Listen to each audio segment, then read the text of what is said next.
Hello everyone, welcome into a special edition of 11 on 11. I understand typically I would be doing this on a Friday, trying to give you some last second adjustments going into the close, but due to some scheduling circumstances, I will be doing charts and checks again on a Friday with AVGO.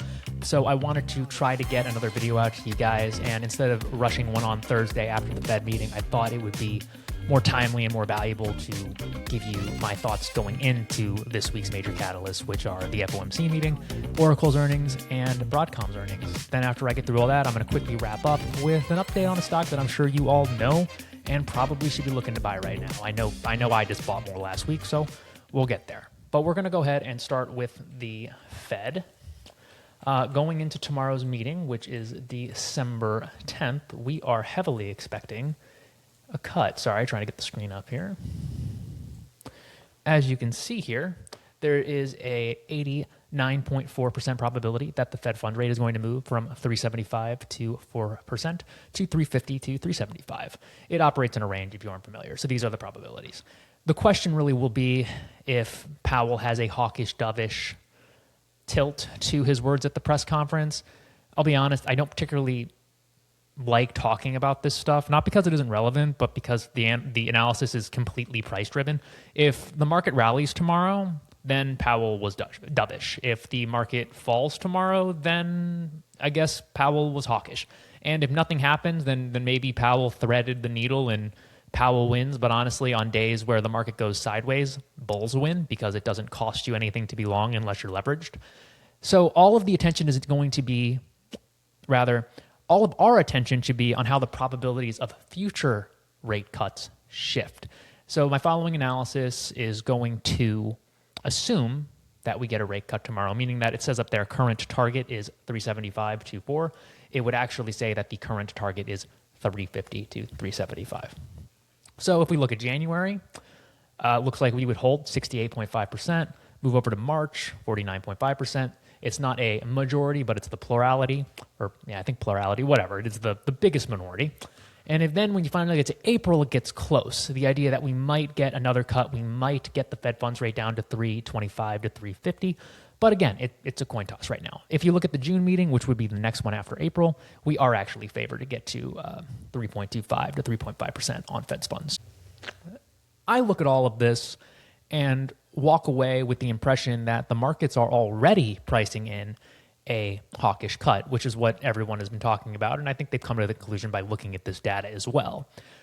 So there is a little bit of hawkishness priced in, which implies that Powell can come out and be more neutral and maybe be a little bit more of an inflation hawk than he could otherwise without upsetting things. But if Powell is more hawkish than the probabilities have implied, or maybe is more dovish than the probabilities have implied, then we should anticipate these probabilities to move and the market to move with it. And I guess right before we move on to the earnings that are coming up this week, so I'm actually about to go off in the next 10, 20 minutes or so. What I'm trying to say is, let's say we wake up on Wednesday or Thursday morning, I guess, and we see that instead of the 350 to 375 being 68.5%, it's at 75%. That could cause a 1 or 2 day reaction in the market as we digest an incrementally more hawkish Fed. But I think if that's all we get, then that dip can be bought because eventually we'll come to terms with the fact that we've already priced in a 3-month period, which is a quarter, where Fed funds doesn't do anything. So what does it matter if the target rate expectations for January went from 68.5% chance of a hold to a 75% chance of a hold? Some things around the margins, sure, but it shouldn't break anyone's thesis. So with that, we're going to go ahead and talk a little bit about Oracle first. Don't want to spend too much time here. I believe the narrative here is also incredibly price driven. So anything I say, even if it makes sense, doesn't matter if the price moves. In other words, we wouldn't believe that the debt at Oracle were an issue if not for the action of the price. It's down 35 or 30% from the high, something like that. Instead, I want to share a chart with you that I think does a better job of explaining why there is so much hesitancy on the street than just talking about the credit default swaps. Many are familiar with the idea of coverage ratios. Basically, you'll take EBIT or EBITDA and divide that by their interest expense. The higher the better, because the more operating income or the more cash flow you have, the more debt that you can service. If you look at EBITDA over interest rate for Oracle, you'll get a ratio of 6.6, which means they're covered 6.6 times over. It's 24.5 billion in EBITDA over 3.7 in interest expense. It's great. But you have to account for the fact that Oracle is in the midst of a CapEx cycle here. They're buying a lot of GPUs. They're trying to get into the AI infrastructure game. So if you remove CapEx, which is a cash flow, which would impact their cash flows, from their EBITDA and divide it by their interest expense, which might continue to grow if they put on more debt, you get this, 1.1. And again, it seems as though that's going to keep going in the downward direction. Below 1 would imply that they don't actually have the cash flow or the operating income to cover their debt. So Oracle's quarter is going to be all about the debt concerns. I mean, obviously they need to hit their revenues, because if they can't get their revenues, then what was the point of taking on all this debt? My point is they could blow it out of the park. And if they don't address this concern, the concern we see on this chart, it may not matter. So in other words, I'm not getting ahead of the quarter. I'm not in the stock. But who knows? Maybe this is a clearing event. Maybe you get a little bit of clarity. I just don't think Oracle can do anything at this quarter to cure this concern, at least not immediately, unless they backtrack, similar to how recently Zuckerberg came out and talked about more efficiency by cutting some costs, and the stock rallied on that.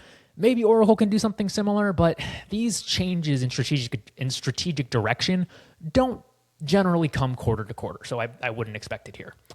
Now we'll go ahead and we will move on to Broadcom. Broadcom is part of Team TPU. If you want some more on that, you can check out the most recent Best of the Bunch. I go over Netflix and how TPUs could threaten NVIDIA. It's from Charts and Checks 23 with Albro. So if you look at the chart, it looks very bullish going into the quarter. Oh, right, I have it here. Let me just pull that up for you. Here it is. You'll see that we have two bases. Higher highs, lower lows, looks great. Fidelity actually called this out as a continuation of an ascending triangle. I'm not sure I see it, but I do see the two bases. Bulls keep finding new ways to bring this stock higher without having to go lower. So technically, it looks great. However, we do have to keep in mind that valuation here is rich. I have here the next 12 months price to sales, price to earnings, and PEG. We'll start with the first two, price to sales, price to earnings. These are at 5-year highs, maybe all-time highs. I assume all-time highs. This is a 5-year picture. However, if you look at PEG, which takes into account growth over the next 12 months, it's now below the median at 1.5. Now, this spike down to 1.5 actually happened this morning. So I'm not sure if there was a data set that was refreshed to include the expectations of TPUs. But even if TPUs weren't included before today, the PEG was at 3. Which many people would say is too high. You want PEG to be low because it's price to earnings over growth. You want that growth number to be the biggest, which would make the ratio smaller. But at a 3 PEG ratio over the next 12 months, that's slightly above the median for the past 5 years. So I don't think that that's crazy. I guess the point I'm trying to make here is that even though this stock is richly valued, the valuation, when you account for the growth, isn't as bad as what it looks like on its face. Now, I'll be honest, I have a position here. I got very lucky and nabbed some in April. Once it doubled, I sold half, so it's just house money. If I get a good quarter here and the market just decides that it doesn't want to stomach this valuation, this price to earnings or this price to sales, which admittedly, crazy high to see a semiconductor company trading at 25 times price to forward sales, let alone 50 times forward earnings, then I got to consider buying more. It's a smaller position, and I'd like for it to get bigger if I think that TPUs could actually compete in a world against GPUs.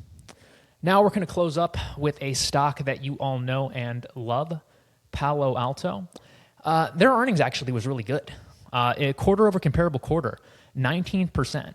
Prior to this quarter, expectations for year-over-year growth in each of the next 2 years is 14%. So this is a ahead of schedule kind of quarter for Palo Alto. I don't know how much seasonality there is. I don't know if Q1 tends to be the strongest. Didn't take that much time to look into it. But the reason I bring this up is because if you have 1 or 2 more good quarters where your comparable adjusted EPS is 19% or 20% and not say 13, 14, or 10 or lower, you have a miss. Analysts got to revise the overall growth higher, which is a huge catalyst for this one to move higher. We'll take a little quick look at the technical chart right now, which is actually why we're going to bring it up. It recently successfully retested its 100-week simple moving average, and now it's above the 50-week. It's struggling to get above $200, which is actually very close to the 100-day simple moving average around 198. If you feel like you've missed it or you're not big enough in Palo Alto, you have the comfort of looking at this chart and seeing that it successfully retested these major intermediate term moving averages. Maybe you get another chance to buy it back at the 50-week that's currently at 190, but you can wait for that. Or if you want to play it to the upside, play it like sort of as a momentum entry, you can try to get it when it breaks above 200. Now, as a tech stock, it's going to move quite a bit with what happened with the Fed meeting. It's a high beta stock. You just can't really get around that. But I look at this. I look at Palo Alto. I see anywhere from 15 to 20% EPS growth on an adjusted basis, trading at a more conservative valuation than CrowdStrike. And if you wanted to get a little bit more cyber to your portfolio, Palo Alto is a great place to get it. And with that, guys, that's all I have for you. Hopefully you walked away feeling better about this week. And I will catch you all on Friday. And if not, then next week. Thank you for tuning in.